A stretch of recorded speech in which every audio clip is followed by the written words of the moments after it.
క్రీస్తునందు విశ్వాసం ఉంచండి. యేసు క్రీస్తుకు మీ హృదయాల్లో చోటు ఇవ్వండి.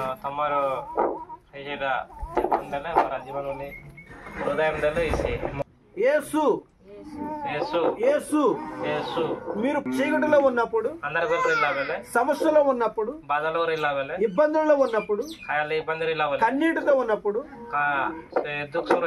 మీకు ఏ దారి కనపడకపోయినప్పుడు యేసు అని పిలవండి. యేసు అని పిలవండి. యేసు అని పిలవండి. ఆయన మీకు సహాయం చేశారు. యేసు యేసు నన్ను రక్షించు. యేసు నాకు నాకు నాకు సహాయం చేయు. దేవుడు మిమ్మల్ని దీవించును గాక. ఆమేన్.